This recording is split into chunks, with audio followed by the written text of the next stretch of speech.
La plupart des gens qui sont encore restés en Afrique pensent que ici en France, en Europe, en Amérique, on a une vie de luxe. Et donc quand on vous envoie de l'argent, vous pensez que nous, on ne souffre pas pour gagner cet argent. Alors que c'est faux, mes amis. Lorsqu'une personne t'envoie de l'argent qui habite en Europe, t'envoie de l'argent, ça veut dire que cette personne t'aime énormément.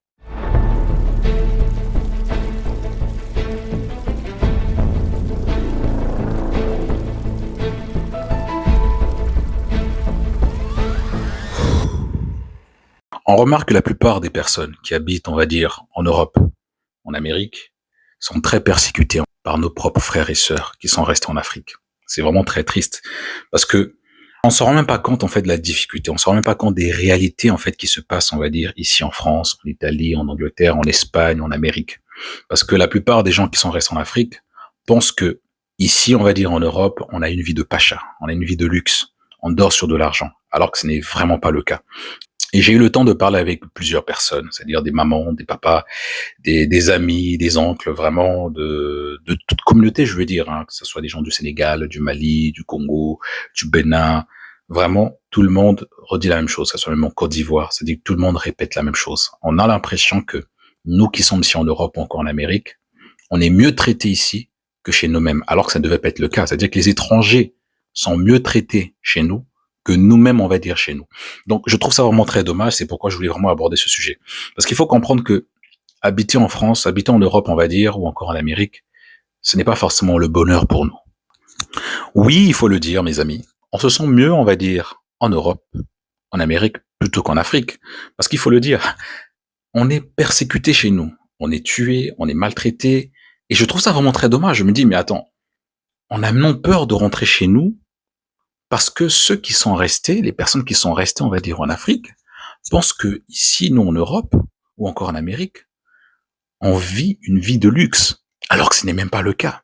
Moi, je vais vous parler de manière très claire, de manière honnête. Vous montrer, on va dire, la réalité des choses, parce que ce que vous pensez être, ce n'est pas le cas. Il faut pas croire que nous qui habitons ici, en Europe, qu'on a de l'argent. Ok? Moi, je vais vous dire la vérité. Hein. Vous savez, moi, je connais des gens qui sont beaucoup mieux, on va dire, en Afrique, qui gagnent beaucoup plus que ce que vous pouvez imaginer, parce qu'on a l'impression que quand on est en Europe, ça veut dire qu'on gagne beaucoup plus. Bien évidemment, il y a de l'emploi, il y a pas mal de choses, il y a pas mal d'avantages. Ça, il faut dire les choses. Mais ça ne veut pas dire que nous sommes pétés de thunes, ça ne veut pas dire que nous sommes riches. Et là, on va mettre les points tout simplement sur les i. Parce que moi, je connais des gens, par exemple, qui ont décidé d'investir au pays, de construire, on va dire, une maison. Ils ont pris des crédits de 50 000, 100 000 euros. Je ne sais pas si vous en rendez compte, hein, parce que on a l'impression qu'ici en France, ou encore dans d'autres pays, on va dire européens ou encore en Amérique, quand on va juste quelque part, on va cueillir de l'argent. Non, non, non, les gars, c'est pas ça. C'est vraiment pas ça. Les gens sortent le matin dans le froid. Les gens sortent le matin pour aller bosser du matin au soir. Ici, on fait des grosses journées. Tu sors de la maison, il est 7 heures, tu rentres chez toi, il est 20 heures.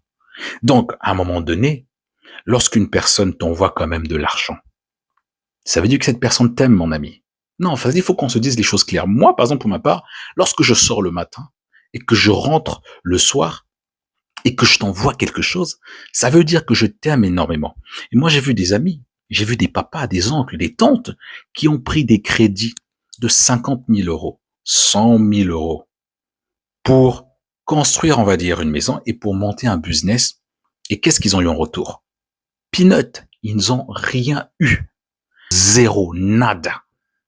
Et vous vous attendez à quoi? Que les gens continuent à vous aider? Parce que, vous savez, j'ai entendu tellement d'histoires. Et c'est même pas que j'ai entendu seulement, mais ce sont des gens qui l'ont réellement vécu. Il y a une connaissance qui racontait quelque chose de très vrai, qui disait que elle avait fait un emprunt de 75 000 euros pour construire une maison, et après, le peu qui restait, c'était pour lancer un business. Et qu'est-ce qui s'est passé? La personne, c'est-à-dire cette tante, donne de l'argent à sa sœur. Sa sœur était capable de lui envoyer des photos d'une maison qui n'était pas sa maison. Je ne sais pas si vous en rendez compte. Je ne sais pas quel niveau de sorcellerie. Ça, ce n'est pas de la méchanceté. Ça s'appelle de la sorcellerie, les amis. Ça s'appelle de la sorcellerie. C'est-à-dire que on t'envoie de l'argent pour construire une maison. Ça dit qu'on t'a juste envoyé. On a dit supervise les travaux. Et parfois même dans les travaux là, la personne te paye en même temps. Tous les mois, parfois, te donne 200 000, 300 000 pour que tu puisses superviser les travaux. Mais toi, tu prends cet argent Tu construis ta propre maison, alors que tu es censé construire la maison d'une personne. Tu construis ta propre maison, et par la suite, tu envoies des photos d'une autre maison pour dire que non, les travaux avancent, alors que ça n'a rien à voir. Et au final, la personne, lorsqu'elle revient au pays, il dit où est la maison? En fait, la maison n'a jamais existé. Vous vous en rendez compte, en fait, de la méchanceté. C'est même pas de la méchanceté. Je peux pas appeler ça de la méchanceté. J'appelle ça de l'égoïsme. J'appelle ça de la sorcellerie. Être capable de bouffer l'argent d'autrui, des gens qui sortent du matin au soir pour vous aider quand même. Et vous, derrière, vous imaginez comment vous rendez l'appareil. Bien évidemment, mon but, ce n'est pas de généraliser, de ne pas de dire tout le monde ou quoi que ce soit. Non. Je sais qu'il y a des gens qui ont une conscience. Mais c'est la plupart des gens qui sont encore restés en Afrique pensent que ici, en France, en Europe, en Amérique, on a une vie de luxe. Et donc, quand on vous envoie de l'argent, vous pensez que nous, on ne souffre pas pour gagner cet argent. Alors que c'est faux, mes amis. Lorsqu'une personne t'envoie de l'argent qui habite en Europe, t'envoie de l'argent, ça veut dire que cette personne t'aime énormément. Je sais de quoi je parle, mes amis. C'est-à-dire que tu prends un crédit pour pouvoir avoir un chez toi, quand tu vas rentrer, pour lancer un business. Au final, les 75 000 euros que tu as pris en crédit, tu n'en tires rien. À votre avis, vous pensez que cette personne sera capable de vous aider? Est-ce qu'elle est capable encore de prendre cet argent envoyé à sa sœur? Pas du tout, mes amis. Vous savez, je rencontre des cas vraiment incroyables. Je parle avec des gens qui me racontent des trucs incroyables. Ou parfois, je suis là, je me dis, mais non, c'est pas vrai, c'est une blague. Et la personne dit, si, c'est possible. Vous imaginez, vous habitez en France. On vous annonce la mort de votre mère, de votre père, d'un membre, on va dire, de la famille. Vous prenez l'argent, vous l'envoyez pour les obsèques, pour construire, on va dire, une tombe pour cette personne, pour que cette personne soit honorée. Les gens vont prendre cet argent, vont bouffer cet argent. Et lorsque les gens vont retourner au pays pour dire, bon, je vais aller voir où est-ce qu'on avait enterré maman, où est-ce qu'on avait enterré papa, la personne arrive devant, il n'y a rien qui a été fait. Mais vous imaginez le degré de sorcellerie, en fait, où on arrive. Moi, je trouve ça vraiment incroyable. C'est vraiment lunaire. C'est-à-dire qu'il n'y a même pas de mots pour expliquer ça. C'est-à-dire que peu importe ce que vous allez dire, pour moi, ça ne se fait pas. C'est-à-dire que c'est lunaire, en fait, d'avoir ce genre de comportement. Et c'est des cas comme ça que, quand je parle avec des gens, des gens sont attristés. Ce sont des choses qu'ils vivent, en fait. Il faut qu'on se mette d'accord là-dessus, mes amis. Habiter en Europe ne veut pas dire que tout ne réussit. C'est vrai qu'on a des avantages, notamment de l'emploi. Mais il faut aussi dire les choses. Mais il y a des gens également qui ne travaillent pas, mes amis. Il y a des gens qui ne travaillent pas. Il y a des gens qui cherchent pendant des années, mais qui ne trouvent pas. Il y a plus d'emplois, on va dire, ici, plutôt que dans nos pays, par exemple. Mais ça ne veut pas dire que tout le monde travaille. C'est la galère pour nous ici, les gars. Faut pas croire, c'est aussi la galère pour nous. Donc quand on t'envoie un petit quelque chose, il faut être content. Moi, je m'en souviens, j'ai envoyé, je crois, quelque chose de 30 000 à un ami. La personne a osé me dire, c'est tout. Mais écoutez, mais j'ai failli l'insulter, en fait. Mais je me suis canalisé. Et cette personne, je la calcule même plus. Parce que moi, je suis capable de te donner quelque chose de 50 euros. Et tu oses me dire, c'est tout. Attends, donc ça veut dire que la perception que vous avez, la conception que vous avez des gens qui habitent en Europe, c'est que vous nous voyez, on va dire, rouler avec des voitures de luxe. C'est vrai qu'on s'en prend beaucoup, on va dire, à ces personnes qui sont restées en Afrique. Mais il est aussi de notre responsabilité, nous qui habitons en Europe, de faire très attention. Parce que, à l'époque, nous avons montré que lorsqu'on habite en Europe, tout nous réussit. C'est vrai que on a souvent tendance à lyncher, on va dire, à pointer du doigt, en fait, à ceux qui sont restés en Afrique. C'est vrai que les mentalités sont en train de changer. Il faut aussi dire que c'est à cause de nous qui sommes ici en Europe, en Amérique. Lorsque nous faisons des retours, on va dire, en Afrique, ce que nous montrons également, bien évidemment, moi, si je suis en Afrique, je vais avoir un doute. Parce que si vous me montrez que c'est difficile quand même pour vous, et que lorsque on rentre au pays, on montre tout le contraire, on va piétiner, on va écraser, on va dire, les autres qui sont restés, on va leur montrer que nous, c'est nous. Bien évidemment, ça crée beaucoup de jalousie, de frustration, on va dire, envers ces gens. Mais ce n'est pas une raison pour moi valable pour prendre l'argent des obsèques, bouffer cet argent. Ce n'est pas valable pour des gens qui prennent ici des crédits colossaux, je dirais, des 100 000 euros pour pouvoir investir dans nos pays, et vous bouffez cet argent. Ce n'est pas une raison valable. Même si on vous montre quoi que ce soit, ce n'est pas une raison valable. Ce n'est pas une raison valable encore de plus d'aller jusqu'à tuer les gens, d'aller les empoisonner. Ça, c'est très grave. Moi, j'ai des amis qui ne veulent plus rentrer au pays parce qu'ils ont peur. Vous imaginez même des membres de votre famille vous faire du mal, mais c'est lunaire, les gars. C'est incroyable. C'est pourquoi les gens ont peur.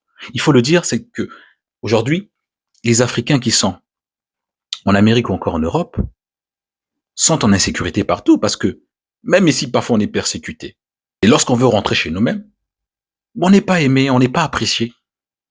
En fait, nous qui sommes ici, nous, c'est-à-dire que la diaspora, on ne sait plus où elle est. Parce que partout dans le monde, j'ai l'impression qu'on est persécuté. Même chez nous-mêmes, en fait, nos propres frères et sœurs ne veulent plus de nous, nous tuent. Ce sont des sujets qu'on n'aborde pas très souvent. On va commencer à parler de ça, les gars. On va commencer à parler de ce genre de sujet, de ce qui se passe. Il faut qu'on change notre mentalité. Je ne parle pas que de la mentalité des gens qui sont restés en Afrique, mais nous également qui sommes ici en France, en Europe, en Amérique, il faut qu'on change également notre manière de faire, notre façon également de vous montrer les choses, parce que tout commence aussi par là. Tellement qu'on vous montre qu'on vit une vie de pacha, une vie de luxe, alors que ce n'est pas forcément le cas. Parce que ici, en fait, si vous ne le savez pas, ici, avoir une voiture est un besoin, ce n'est pas un luxe. Parce que il y a des gens qui vivent dans des campagnes, il y a des gens qui vivent dans des endroits qui ne sont pas forcément accessibles. Donc, on a besoin de voitures pour y accéder, pour aller travailler, pour faire ceci. Mais ce n'est pas un luxe. C'est un besoin, c'est-à-dire que c'est quelque chose qu'il faut absolument avoir. Mais j'ai l'impression que quand vous voyez des gens peut-être rouler en voiture, vous pensez qu'ils ont réussi leur vie. Ces gens n'ont pas forcément réussi leur vie. Si vous savez le nombre de crédits qu'ils ont, si vous savez le nombre de problèmes qu'ils ont, si vous savez que les impôts qui les attendent, je pense que vous aurez pitié de ces gens. Raison pour laquelle, mes amis, il faut qu'on fasse vraiment très attention. Il faut qu'on arrive à prendre conscience de tout ce qui se passe. Il y a des gens qui sont 10 ans, 20 ans en Europe, mais n'ont pas de carte de résident, n'ont pas de titre de séjour pour pouvoir travailler. C'est la galère pour eux. Mais ces gens, parfois, quand ils vont vouloir rentrer, qu'est-ce que vous allez dire, en fait? Le problème, c'est que ces gens, parfois, ont peur. C'est-à-dire que la plupart des gens qui sont ici, ils ont envie de rentrer. Au-delà du fait que vous avez bouffé leur argent, au-delà du fait que vous êtes susceptible de les tuer, parfois, ils ont envie de revenir, mais parce qu'ils ont cette honte de se dire que, mais si je retourne chez moi, sans rien. Donc, ils préfèrent, tout simplement, galérer ici en Europe. Mais sans vous mentir, les gars, il y a des gens qui galèrent énormément ici. Et donc, ça, faut qu'on se le dise. Donc, ces réalités, il faut être capable de dire les choses. Lorsqu'une personne prend un crédit, dans l'objectif de construire une maison, dans l'objectif de monter un business, vous qui êtes là-bas, s'il vous plaît, je vous assure que ce n'est pas facile. Vous savez, c'est très difficile de payer un crédit et que tu sais que ce crédit est parti à l'eau. C'est très difficile. Tous les matins, te lever, de rembourser quelque chose alors que tu sais très pertinemment que tu n'as rien eu dessus, en fait. Prenez le temps, s'il vous plaît, mes amis. Ces gens qui prennent leur argent, ce n'est pas de l'argent personnel. Parce que parfois, vous avez l'impression que quelqu'un vous envoie 10 millions, 15 millions, 20 millions. Vous êtes là. Ah, ça veut dire qu'il a l'argent. Non, mes amis. Ce n'est pas leur propre argent. La plupart des gens, ce sont des crédits et un peu d'économie. Donc, quand tu reçois 20 millions, 30 millions pour monter un business, pour construire quelque chose, ne te dis pas que cette personne, c'est bon. Non, cette personne n'a rien. Cette personne a pris le risque de prendre un crédit dans l'objectif de se retrouver plus tard. Parce que beaucoup de gens sont de plus en plus conscients en se disant que peut-être qu'on n'aura pas la retraite ici en France. Ils essaient d'anticiper, on va dire, l'avenir.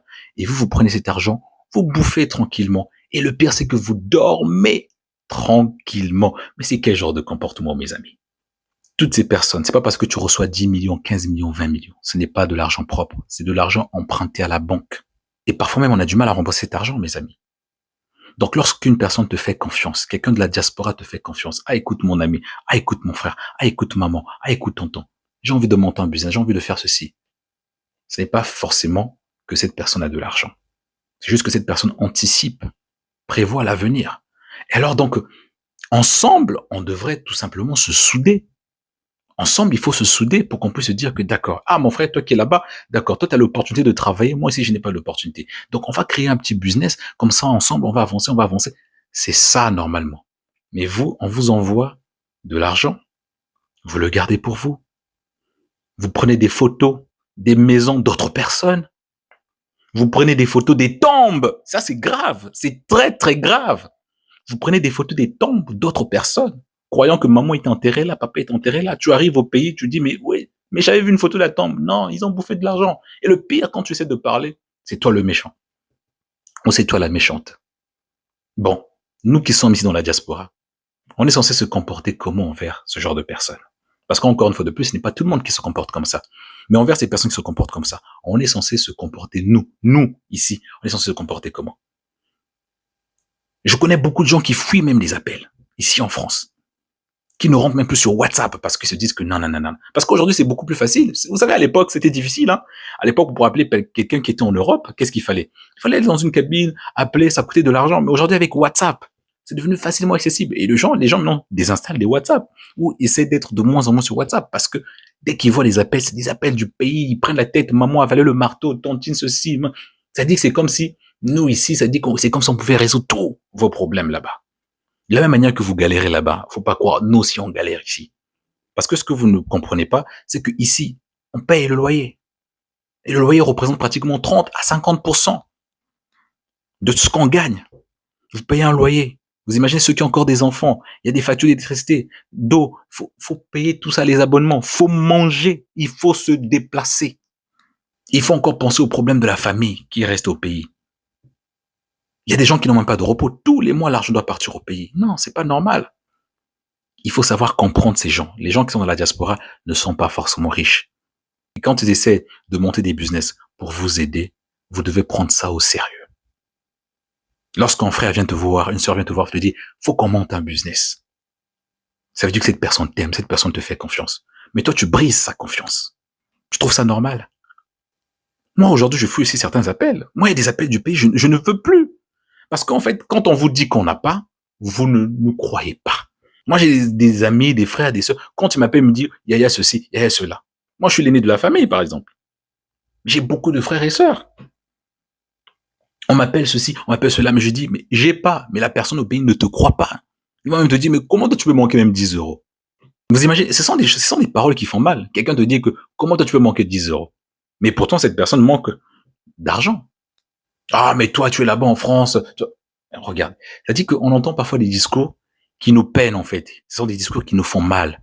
Et on se dit, mais est-ce que ces gens sont conscients des réalités qu'on vit? Je veux commencer à vous montrer la réalité de la France. Je veux commencer à vous montrer la réalité de la diaspora. Comment les gens de la diaspora vivent. Pour que vous compreniez que ce n'est pas forcément rose ici. Pour que ça vous pousse à nous prendre au sérieux. Pour que ça vous pousse à ce que lorsqu'on vous envoie de l'argent, ça veut dire qu'on a beaucoup de considération et beaucoup d'amour pour vous. On fait des business ensemble. Il y a des gens même qui sont capables de cacher des marchés. C'est-à-dire que la personne là-bas au pays a fait par exemple un chiffre d'affaires de 150 000 francs. Va venir dire que non, ce mois, ça n'a fait que 50 000 francs. Et 100 000 pas. Alors que les personnes vous font confiance. J'entends beaucoup de discours. C'est-à-dire que si je vous raconte tout ça, vous allez me dire que non, c'est une blague, je suis en train de mentir. On aura l'occasion de parler de ça. On va bien discuter, les amis, on va bien discuter. Et je vous montrerai la réalité de ce qui se passe, de ce que les gens vivent. Vous allez être choqués. Vous allez voir. À partir de maintenant, c'est ce type de vidéo que je vais faire.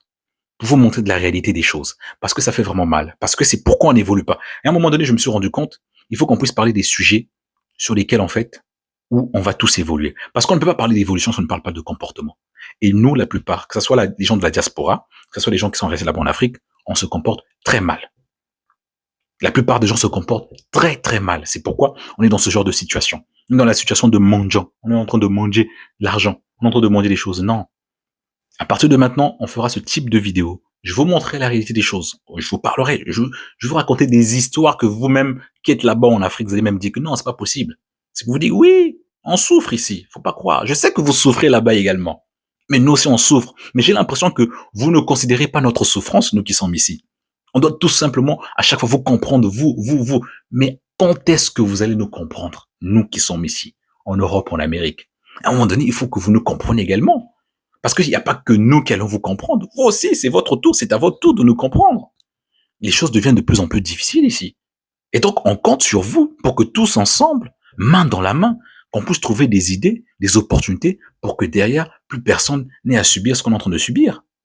On te donne un business, gère. Tu ne gères même pas. Tu bouffes l'argent. Tu fais un chiffre d'affaires de 500 000, tu viens de déclarer que dans ce mois-ci, on a fait 100 000. Et donc, la personne qui est ici encore doit encore dépenser. Et toi, là, tu es en train de vivre ta best life là-bas, tranquille, en train de faroter les gens dans les boîtes de nuit. Le pire, c'est que ce genre de personnes, je ne sais pas. Non seulement au-delà du fait, c'est la sorcellerie, mais ce sont des gens qui ne sont pas très futés, pas très intelligents. Malgré le fait que tu voles parfois de l'argent, tu bouffes l'argent de ton frère, de ta soeur, de ton ami ou quoi que ce soit, c'est encore toi. Au lieu de faire quelque chose de bien avec cet argent, non, tu vas les finir avec les femmes. Mon ami, ton maudit. Non, ça dit que ça me choque. Ça dit que jusqu'aujourd'hui, parfois, je suis là, je dis, qui a osé prendre la photo d'une tombe d'une autre personne et envoyer à son frère pour dire que non, maman était enterrée ici. Et tu dors tranquille. Tu dors, tu es content. Et le pire, c'est que le dimanche, il va aller à l'église. D'autres, ils vont aller à la mosquée. Mais c'est incroyable, en fait. C'est-à-dire que, non, l'homme noir, c'est quelqu'un. L'homme noir, c'est quelqu'un. Non, on va pas se mentir. C'est-à-dire, tu prends la photo d'une tombe d'une personne. Tu envoies à ton frère, oh, grand frère, voilà là où on avait enterré maman. Le grand frère arrive au pays. En fait, il n'y a rien. Et tu dors tranquille.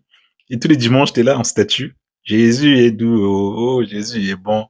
Ou encore, tu es là, Allah. Oh, franchement, vous vous moquez vraiment de Dieu. Non, sérieusement, vous vous moquez de Dieu. Mais bon, bref. On aura l'occasion de parler de ces sujets. Sur cette chaîne, on va parler de ça, de comportement. Parce que, pour moi, investir en soi, c'est tout ça aussi. C'est-à-dire, quand on investit en soi, c'est de voir également le comportement qu'on peut avoir vis-à-vis de nous-mêmes et vis-à-vis des autres. Et je veux beaucoup parler, je veux beaucoup marteler, on va dire, des comportements de la diaspora et des comportements de ceux qui sont restés là-bas en Afrique. C'est vraiment très important. C'est pourquoi, en fait, il y a beaucoup de jalousie. C'est pourquoi il y a beaucoup de meurtres, on va dire, parce que vous avez tué des gens. Tout ça pour de l'argent. Et ça, il faut qu'on puisse marteler dessus. Comme je le dis toujours, on ne peut pas parler d'évolution si on ne parle pas de comportement. En tout cas en Afrique. Je ne parle pas pour les autres. Mais nous, en Afrique, on ne peut pas parler d'évolution si on ne parle pas de comportement. Alors, je te donne rendez-vous pour le dimanche prochain, toujours sur cette même suite de vidéos. On va parler de la diaspora africaine. On va parler de tout ce qui se passe entre nous. Et l'objectif, c'est que nous puissions changer nos comportements, changer la perception que nous avons des choses. C'est pourquoi je parle beaucoup d'investissement en soi. Parce que lorsque tu investis en toi, tu vas changer du coup la perception que tu as de toi-même, mais aussi la perception que tu as de voir les choses. Sur ce, n'oublie pas, le meilleur investissement dans ta vie, eh bien, c'est toi-même.